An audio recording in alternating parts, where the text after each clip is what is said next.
Welcome to Drag Racing's Golden Era and another in our Legends of the Sport interview series. Tonight we have another special treat. As always, we special guests on here are just awesome. Tonight is Vance Hunt, who had a very stellar career in Top Fuel in the 60s and into the early 70s. And we're going to bring him on right now and have him tell us his story. So Vance, welcome to Drag Racing's Golden Era. We're really glad that you're here. All right. I'm glad to be here, and I hope I don't say something ugly about somebody.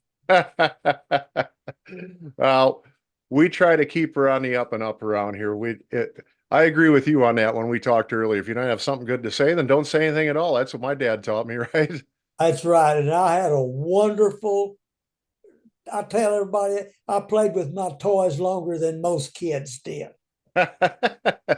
Well, so let's go back to the beginning. You're born in Chickasaw. You moved to Arlington. It's Chickasha, Oklahoma.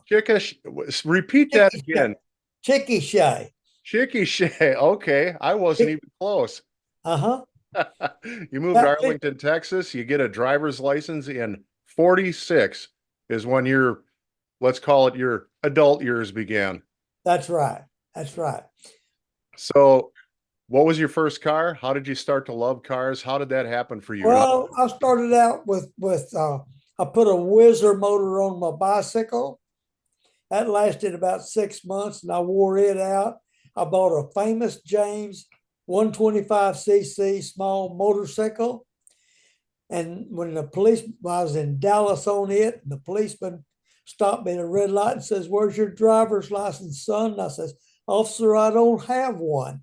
And he said, "You will 2 weeks from Saturday when you come see the juvenile judge."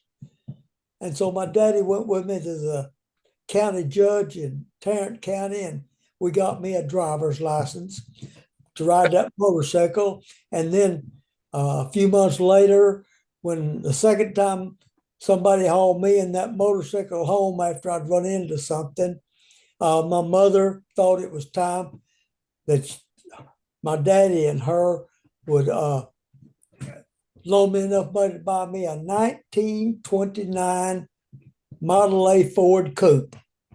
And that's my cars right there. Oh, wow.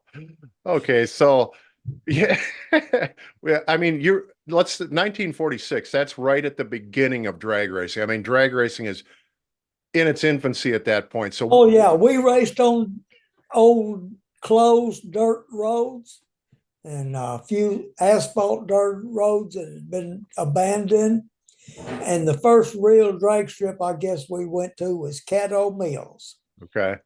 And Well, and where was Caddo Mills at? Where it was about 30 miles east of Dallas. It was an old airstrip, triangle shaped airstrip.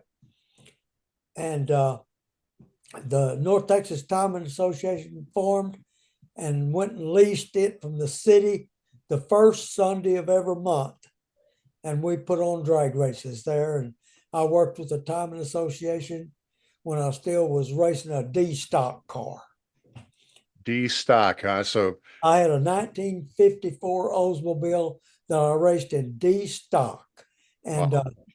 That's the car that I went to Oklahoma City with in 1957 for the NHRA Nationals in Oklahoma City. And that was my first deal to meet Wally and Barbara Parks. Barbara Parks handed Ed Mabry and I the top speed trophy for big gas dragster. And wow. I was on the road then. So, there's a piece of history right there. Some of our younger audience may not know that the Nationals were not always in Indianapolis. That Oklahoma, they were in Great Bend, Kansas, I think was the first one. Great Bend, Kansas. And I believe they were in Great Bend, Kansas in 55. I think they were in Kansas City in 56, Oklahoma City in 57 and 58. So, I mean, the Nationals in 57, and I guess I need to ask you about that event. Were there a lot of cars there? I'm trying to think, this wasn't during the nitro ban, was it? Yes, it was during the nitro ban in 57. I raced my 54 O's in D stock. Okay. And that's the year that that Lefty, I believe it was Motorsback, driving the Sampson Motorsback Dillon car, one top eliminator. Okay. So I It's guess I gotta yeah, ask you, how many cars were at this race? Was it a big about event? about 300, Okay. two, 2 to 300. And it was all classes back then too, right? That's right. Yes, not too many because there weren't too many cars. They weren't. All right. So the early days, 1957, coming forward, you raced um I guess let's just take it to this. You were racing D stock. How did you make the transition to a dragster? How did that happen for you coming out? Well, there's a man that had a wrecking yard here in town in Arlington, and I knew the man pretty good. He was a kind of a friend of ours, and he drug in a 1955 Chrysler 300 convertible. It had the two four barrels on it and everything. It was the 300 series, and his name was G.G. Stewart. And I would go by there and I said, G.G., what do you want for that engine out of that car? $550. I said, G.G., I can't afford that. And he said he would, that was his price. And I rocked along there, and it probably went on, probably 4 or 5 months. And I kept going by there, and I finally saved up $550. And I went by there and bought that 55 Chrysler 300 engine.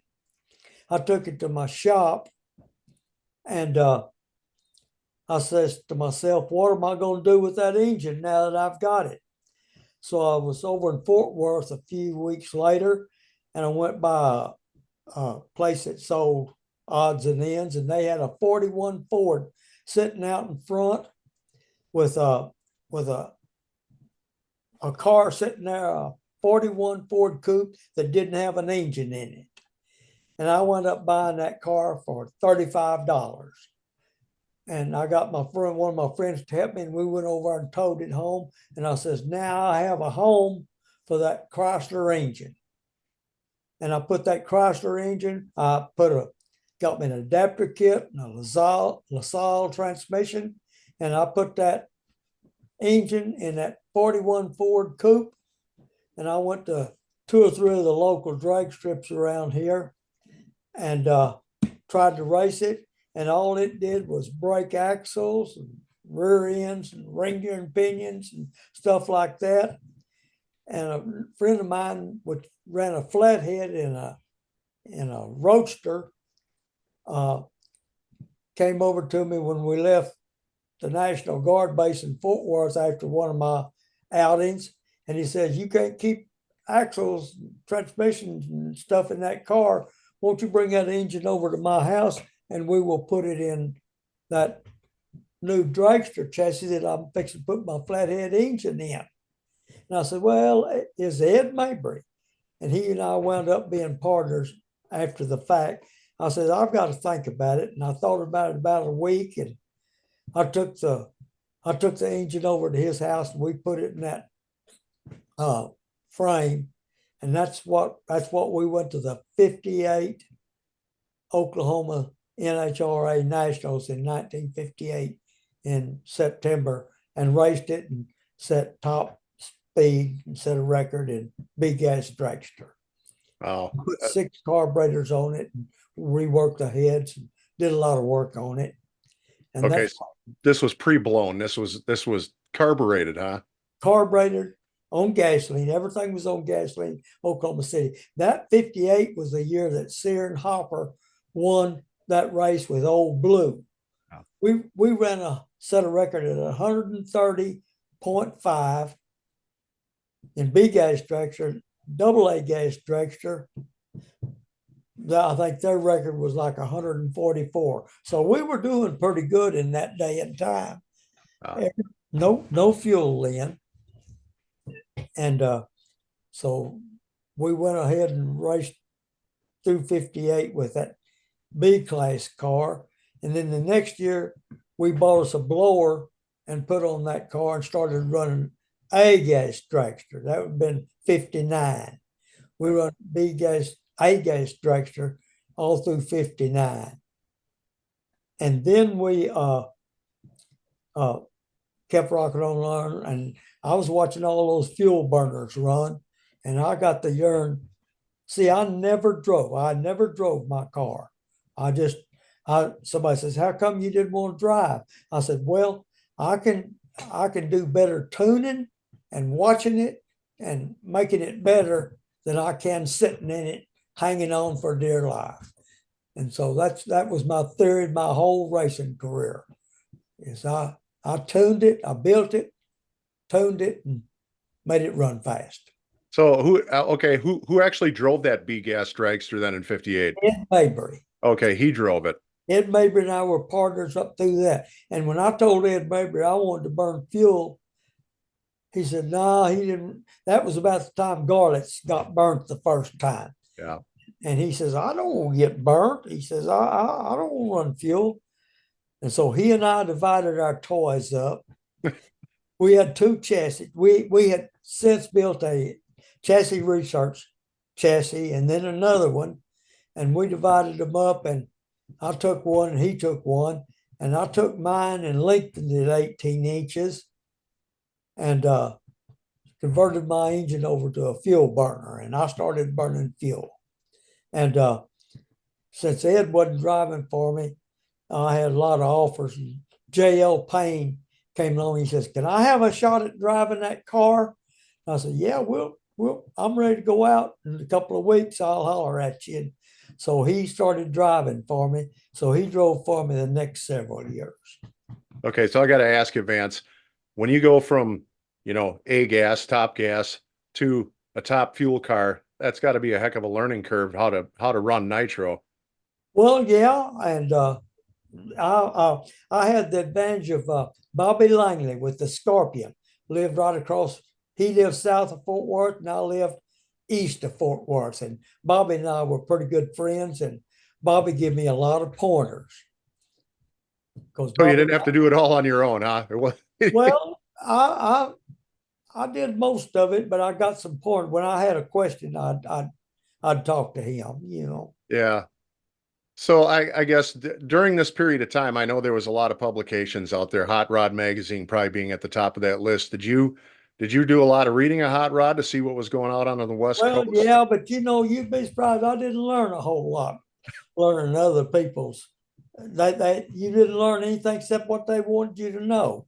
I Yeah. had to find mine the hard way, and I did a lot of experimenting and a lot of thinking, and it was it was hard, but So the fuel ban wasn't lifted yet in 60, right?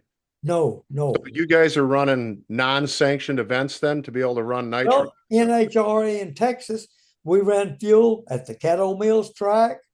Green Valley opened up. We run Caddo Mill. I ran Green Valley, ran fuel. They were an AHRA track, but but Caddo Mills was an NHRA track, and I think Houston was a NHRA track maybe. But I did a lot of fuel racing at Houston too. Yeah. We had plenty of places to race. We raced. We raced. I raced a lot at Houston and Green Valley, and we go we go quite a ways to race. Yeah.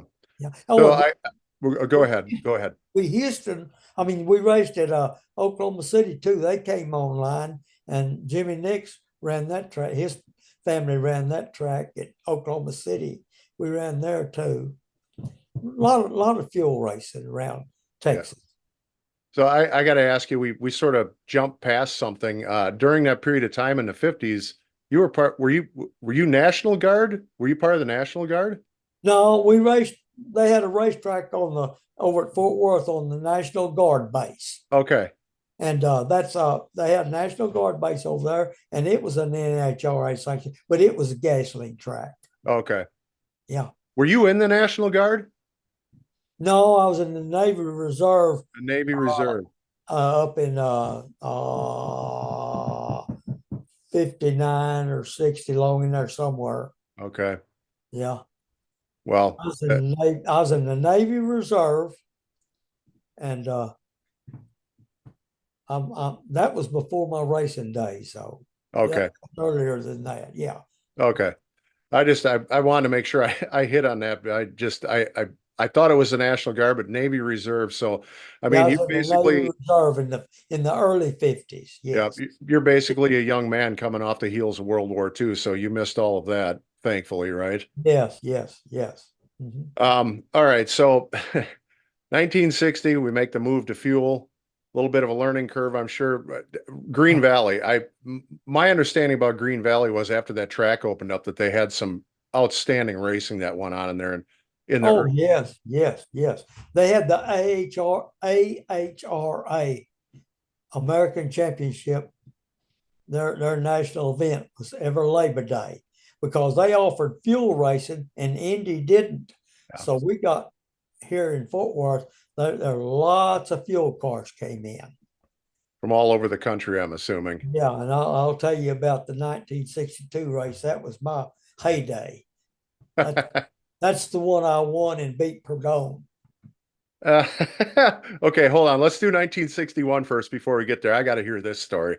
61, JL Payne is driving for you. You're having a That's good right. year. When I started burning the fuel, JL fell right in and fit the bill and drove for me. And he was a good lever, and he did a good job driving, and we won a lot of races. We went to a lot of races. We went all over the country. Up where I worked all this time. I worked at General Motors. Yeah. I worked at General Motors, and I worked 40 hours a week or more. So I couldn't spend all my time displaying my car or traveling. I had to make a living because I didn't have a sponsor. I raced out of Vance's pocket. So it was 61 that was it Karamacinas that challenged you guys? That's right. I Tell us challenged how that race went. I challenged in the Drag News Mr. Eliminator at that particular time in 61. I think it was in January or late 60, early 61. He had the number one spot on Mr. Eliminator list. And I challenged him for the race. And whoever owned the spot got to set the race up and sell the match race to a drag strip. Well, he sent me word back that we would race in Maine. And I got a hold of Chris and I called him and I said, Chris, you know I'm not going to go to Maine to race you. You're just wasting your time and your effort. So that went away, and I called Doris Herbert, which is the editor of Drag News, and I says, Doris, I want to challenge him again. So the next time he set the race in Florida, and I called him. I says, Chris, I'm gonna meet you in Florida and race you. Okay, okay. So I think we raced in January or February of 61 down there, not very far from where Garlits' shop was. And that particular race that day, he got to sell the race to the drag strip, and Garlits and Malone was the other match race at that track that day. So I drove down there, towed my car down there on an open trailer. I put me uh, 3 cans of nitromethane in the back of my 60 Model Olds coupe, and loaded my driver and one helper, and we went to Florida, and we went down there and raced Chris on that Sunday, beat him 2 straight. He didn't know what to think. So when he got home from getting beat, he called Doris and challenged her and said he wanted to race me back. And I says, fine. I called the Tice brothers at San Gabriel Drag Strip in San Gabriel, California, and I sold them the race. They said, we'll buy that race from you, but we want you to agree to run. Garlits has challenged the winner of it, and he wants to race the winner of who wins that race for that spot. And I said, yeah, I'll take a week's vacation and I'll come out there and race both of them. And that's what I did. And I beat Chris 2 straight again. And he again didn't know what to expect. And then I ran Garlits, but I didn't bother to tune up, freshen up my motor before I run Garlits, and it gave me some trouble on running Garlits. So Garlits beat me. I couldn't. I only made one round. That's all I could make. And I challenged Garlits, and he sold the race to the people at Houston, at the Houston drag strip, because they knew that I was a draw down there at Houston, and if they hired him to run that race down there, they'd have a full house. And that was when Swingle was driving Garlits' car. Yeah. And they set the race up there pretty quick. And I went down there and raced against Garlits, and our car beat Garlits and Swingle 2 straight down there. And I've got a picture of it. My picture I've got shows us to be 2 car lengths ahead at the finish line on Garlits. So I did pretty good in those days. I'd say so. So I imagine the Greek wasn't too happy after getting beat twice, huh? Did you go at him again or not? No, he give up. He let me alone, man. So here, piece of history. Why was Swingle driving Garlit's car? Those Garlits had gotten burned. That, You've heard the story about Garlits getting burned, hadn't you? yeah, I'd completely forgotten about that. I was trying to figure out why was Swingle in Garlit's car, but you're right. He did get burned, didn't he? Tell us about it though. Well, I don't know. He was back east somewhere, and he got burnt pretty bad. He picked Swingle up. Swingle drove the car for about a year. Yeah. So Swingle's a good driver. Yep. And Swingle was a whole lot to Garlits. He was his welder. Swingle welded, and he did a lot of work. Swingle was a lot of help to Garlits. Well, Swingle's kind of the man behind the man there. I mean, the guy was a genius when it came to setting up this stuff. I mean, he really was something else. He's the one that Swingle's the one that made the rear motor car work. Hadn't you heard that story? Oh yeah, yeah. Now, but they went out to test and going back, Swingle says, I believe the steering's too quick. And so they changed the steering and went back, and it just handled like a dream. Yeah. Well, and I don't think, unfortunately, a lot of people don't, when they think of Garlits and the rear engine car and all that stuff, all they think of is Garlits. But Swingle was really the guy behind all of that. He was something else. Yeah. And quite the character too, if I understood right. I never had the chance to meet him, but I heard he was a hell of a character. I've got some stories that I will not tell about Swingle. It's funny. Everybody's got stories like that about Swingle. Yeah, but I'm not telling them. But you can just use your imagination. Well, I talked to Garlits, I don't know, about 6-8 months ago, and I told him, I said, someday, Don, I just want to call you and just talk to you about Swingle. I want you to just fill me in on Swingle and what he did. So hopefully soon I'll be able to get that done. Anyway, speaking of Don Garlits, 62, he built you a chassis, didn't he? That's right. He came to me after I had done at Green Valley in 1961. That was my first year to run fuel. I put some cars down pretty good that in 61 at that AHRA race. I've got a picture at the midway point running Art Malone, and my car's 2 cars out on him at midway point. Art Malone. Oh. And Garlits in my old home, the car that I stretched myself 18 inches. It was a chassis research kit. And Garlits came to me and he says, I'll build you a chassis. He says, it'll be a couple of $100 lighter than what you're racing. It says, all you'll owe me is for the tubing and my cost to weld it. He said, no profit in it. I says, okay. So he welded me up a chassis with a torsion bar front end on it. And, I still had an old leaf spring on the front of my car, in 61. And he built me a chassis and sent it to me. And that's the car that I won the AHRA race with at Green Valley in 62. It was a Garlits car, and I ran 3 Garlits cars before I went to Woody cars. Okay. So, and I had good relationships with Garlits. He helped me a lot. I can remember. This is another story that I'm just going to throw in there if you don't mind. Oh yeah, throw I, in all the stories you want. I was getting I ported my own heads and stuff like that. After I made a trip or two out to California, I talked to Jocko, the guy that ported heads, and I says, "Could you port me some heads?" "Oh yeah," says I port everybody's heads. I said, "Well, let me send you a set." I sent him a set of heads, and he ported them and put. See, the Chrysler heads came with inch and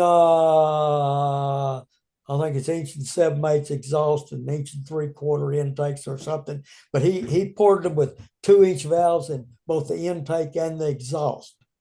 And I got them here. I put them together, and I couldn't find any exhaust valves that were 2-inch in size to put in those heads. So I just went down at the store and bought some intake valves that were 2 inches, and I put in the cylinder heads and put them on the heads. We went down to Tyler, to a drag strip they had in Tyler, which was about 30 miles, 30 to 40 miles, maybe more than that, east of Dallas. And we went down there, and on our first round of eliminations, we made a good winning run, and the valves got hot, and it sucked the valves, tuliped them up through the holes, and pulled them up through the rocker arm covers. And I says, "What in the world am I going to do now?" So I called Garlits. I says, "Don, what do you do when you put those big Jocko heads on and need some valves?" And he says, "Well, that's a funny thing you ask." He says, you got to find some good valves." And I said, "Well," and that was before Donovan made stainless steel valves. That was just, we used all auto made stuff then. And he said, "You get your magnet and you go over to Dallas and some of those big auto supply stores, and you go in there and tell them you want to look at their valves." And I said, "Yeah, what do I look for?" And he says, "Look for a valve that's got the right size stem and the right length and everything. And you need to be at least 2 inches big, and you need to take that magnet with you. And if that magnet picks it up, you don't want it. You want one that the magnet won't pick up." And I found what I wanted and put them in there, and it worked. Thanks to Don. I don't mind he just told anybody that, but that's when I was already running his car, his chassis. Yeah. So So, he was a lot of help to me. well, and that how ironic, because in '62, didn't you took on him too for the Mr. Eliminator list, didn't you? Yeah, yeah. Running when Swing was driving at Houston, along about that time. Yeah, and I raced Don 7 different times, I think. Okay. And 3 out of 7 isn't bad when you're running the best there is. Isn't that the truth? Okay. So, top eliminator, 1962 at Green Valley. Yes, sir. Greer brought Black and Perdome at that race, right? Yeah, that they weren't the only ones. There was a lot of bad ones there. Tell me about that race. I want to hear this. I want to hear about this. Well, the thing of it is, that's the race. Let me think now. That's the race that I put my 2-motor car together. You want to hear about that now? Yes, I do. I do want to hear about this. Well, that was before the race, so let me just put that on you first. I thought in 1961, when I run all in the year before, and I told you that we run Art Malone and several others out there and beat them. And about midway through the race, I kicked the rods out the side. The rods come out. And I thought, well, I have wore that motor out at this big race. At those big races like that, we'd make 3 qualifying runs, and they qualify 16 or 32 cars. That was 4 or 5 rounds of elimination. I says, and there comes Chad Herbert's cars. There's 3 of those twin engine cars pull in here, and they pit back over on the back side. They make one qualifying run. They get out there and they make two elimination runs, and then they're ready to run for top eliminator. In those days, AHRA, you won the class, you won the class win, and then you run for the overall eliminator. And I thought, well, that's just not fair. And so I says, I need to run a dual engine car. How can I do it? And I was talking to the guy that was helping me mix my fuel at that time. He worked and ran a go-kart. He ran a fuel go-kart. And I says, will that fuel go-kart motor run on 90%? He says, you bet. He says, every weekend when I race it, I run that fuel go-kart on 90% or better. And I says, how would you feel about going in partners with me and putting it in front of my Chrysler, and we'll have a twin engine car? And he says, yeah, that'll work. And so he brought his go-kart engine over.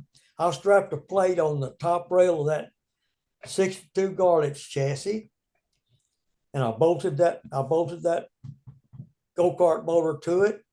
Bolted me a blower pulley on the where the flywheel of that go-kart motor was. So then I had the splines, and I went up on the blower, and I doubled the blower pulleys.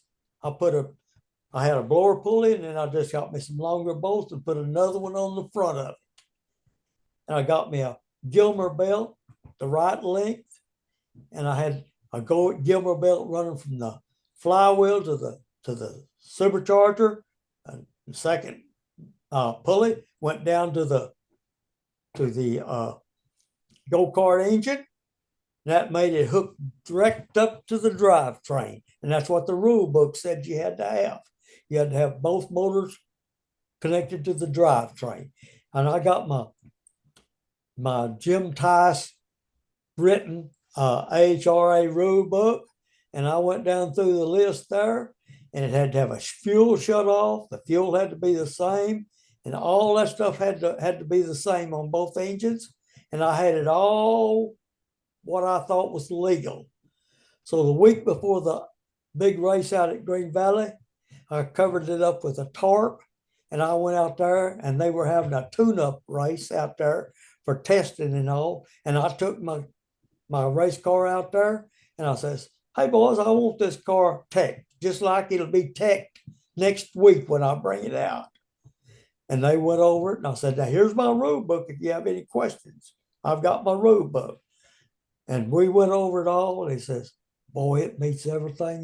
You've met all the rules. It's a twin engine car. I says, will it pass next week? He says, sure will. So I went out next week. That when I got through getting them take, they said, aren't you going out there to make a run day? Nope. I says, all I'm gonna do, I'm gonna be back next week to race.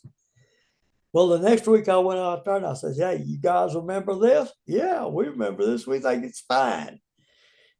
I went up in the pits and unloaded, and about 10 o'clock, I made a qualifying run. And I don't know, you probably aren't old enough to remember Jim Tice. I know who Jim Tice is. I know exactly who he is. Well, he was a dictator of AHRA. Yep. He rules the roost. Well, anyway, I made a qualifying run down through there, and this guy that was helping me with his go-kart engine, he says it's gonna almost turn that supercharger. It's gonna give you some advantage. And I says, really? He says, yeah, it's gonna get. Well, we made a run better than we'd been making.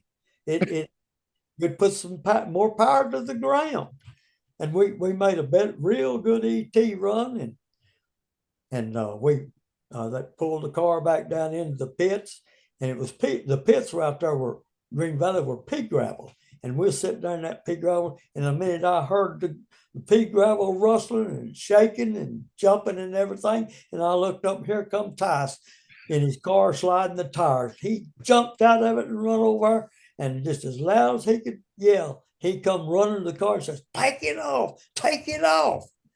I said, Jim, what do you mean take it off? I've got a dual engine car just like Chet Herbert and all them other twin engine cars out of California. I'm going to run their class this year, and I'm only going to have to make three elimination runs, and then I can sit back and run for top eliminator. He says, He says, you're not going to run that car. I says, why not, Jim? He says, because it's just not ethical. And I says, well, what if I don't take that motor off? He looked at me real square and eyed. He says, you'll never make it. I said, what do you mean? He says, that red light button is going to get you. And I knew him well enough to know that he wasn't just blowing wind. People say, what did you do? And I says, I went over and took that motor off. I says, I didn't want the big red eye, and that's what I was going to get, because I've seen Jim Tice's races. I've been there before when I saw somebody red light and they'd get out there about a car length, that red light would go off. They controlled that red light in the tower, AHRA did. And so I took it off. I made, at that race, at Green Valley race that year, that 1962 AHRA championship race, I made 3 qualifying runs. Keep count of them, 3 qualifying runs. I made 5 elimination runs. That's 8. And then I made 2 more. Well, no, I made 6 elimination runs. It run down to us and Perdone in the Greer Black Perdone car. It got down to us and them, and we ran Perdone the last run for the class win. And Tommy Mann was the flagman, and they had a deal where they put the flag on the button. Yeah. And anyway, it was a flag start, and they all swore that JL jumped the flagman, but he didn't. And JL watched the flagger, and when the flagger's arm fletched, before he could get it off the ground, I mean, as soon as he got it off the ground, it was a start, and JL was gone. And so Tice come back over to my car, and he says, they don't like the start. I said, well, it was a fair start. Everybody saw it. He says, yeah, but says, you need to go up there and run them again. I said, he says, well, I'm telling you, you got to go up there and run them again. I said, well, I got to have an hour to cool down. I cooled it down an hour. I knew if I took enough time, they'd make some goofy changes. They went anyway, and an hour later, we went up there and we beat them again. Rear Black Perdone got beat again, and Perdone said he had never been outrun, I don't think. That was early in his career, with that car. And we beat him again, and then all we had to do is outrun the AA cars, the competition coupe, and the gas dragster, which was Benny Osborne. And we ran that made 2 more runs. See, so it's 6 runs, and the 3 runs was 9, and then 2 more, 11 runs, I guess it was, we ran to win that race. Wow. And I'm assuming you got it. For all of you younger viewers out there, this was in a day when we didn't tear the motor apart and replace all the parts between every round. No. The only thing I would do, I had bearing trouble with number 3 and 5. And after every 2 runs, I'd check the bearings on 2 and 5. And it didn't get a fresh motor every time. No. First of all, they didn't give you that much time in those days. Yeah. Enough time to put fuel in and cool your engine down and get back up there. That's right. Change the oil, run the valves, and do, like if you had a rocker arm broke or something like that. But you didn't freshen it all up. No. Yeah. So, and anyway, and 2 years ago, when I went to the Nitro Revival, I took JL Payne. He was Wade Simpson. He was my last driver. Yeah. I took his 2 boys to the Nitro Revival. Not this last November, but the November before. I took those 2 boys out there with me, And I told them, I says, I've been telling you all along how I've outrun, how we outrun uh, Don Perdone at Green Valley. I says, well, here he comes. We'll see what he has to say. Well, I run into him out there and we visited. Don and I are very good friends right now. He's always nice to me. And he says, hey, boys. I told him who they were. And he said, well, let me tell you about this guy here that your daddy drove for. Says, I came to Texas back in several years ago. And this guy right here kicked my behind and sent me back to California. Told his boys, I said, I didn't think I'd ever hear that said. uh, I love stories like this. This is why I do what I do. It's just that I love the history of this. And I suppose for Greer, Black, and Perdome, all three of those guys, that had to be a sour grapes there losing that race, especially losing twice. Yeah. They got their foot back in the door, and we did it again. That's something. I mean, they were heavy West Coast hitters, so Yeah, well, yeah, so in '63, Ted Arnold comes in and replaces J.L. Payne. that's right. Yes, and he drove. We that year we went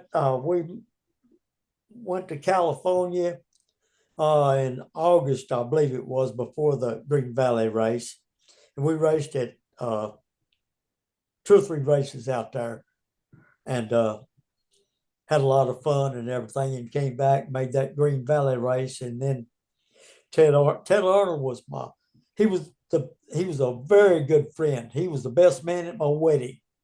That's how good of friends we were. And we went to high school together. He was a year behind me. And he'd always ask me, says, I want to drive your car. And I said, Ted, I can't have you drive my car. I says, I'm hard on a driver. If he doesn't do what I want, he gets told about it. And I says, and so anyway, when JL and I had a parting of the ways, misunderstanding, we had a parting of the ways. I said, Ted, I'm gonna give you a shot at that. If you're, oh yeah.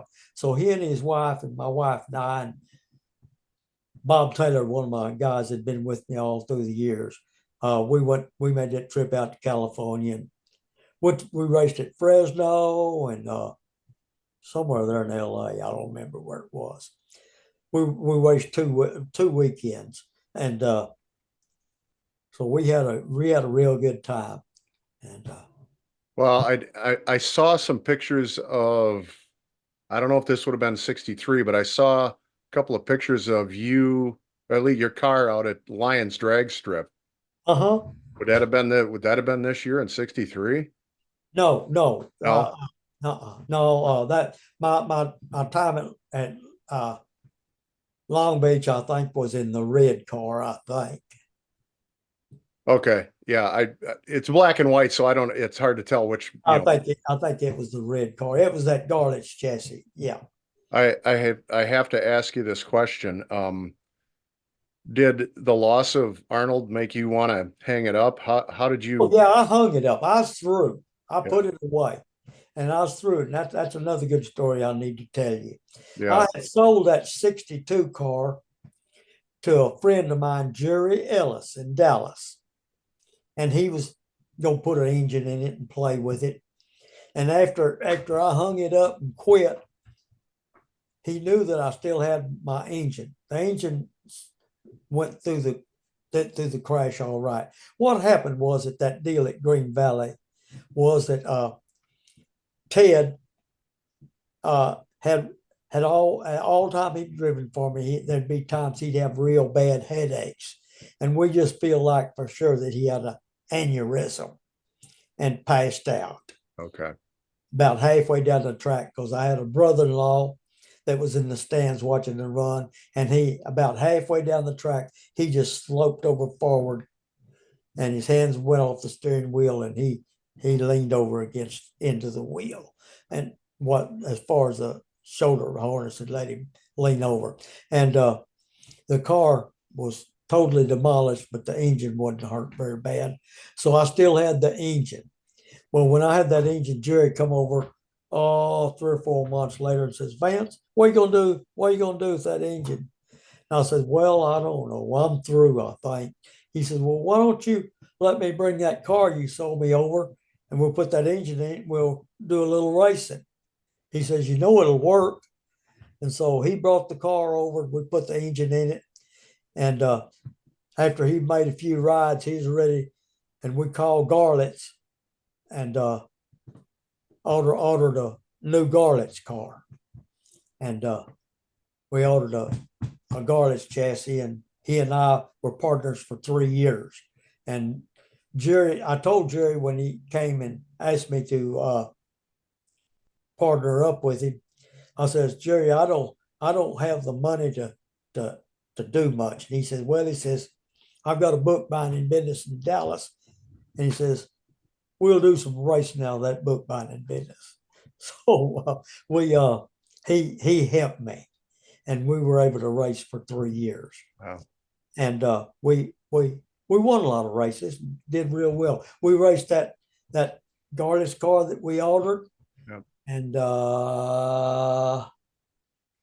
then we ordered a Woody car. When we were out in California at one of our races, we went down to Woody's, and he ordered a new Woody car. And so that was my first Woody Gilmore car. And so Jerry and I raced with 3 cars. We raced with the Garlits car that he had, the Garlits car he bought from Garlits, had built, and then a new Woody car. So we raced 3 years, and then after that 3rd year, when the year was up, he came to me and he says, well, I've had a lot of fun, done what I wanted to do, and I'm through. He says, it's all yours. I'm gonna give it to you. Wow. So there it was. And so that's when let me see, that's when that's when Wade Simpson came into the picture. Okay.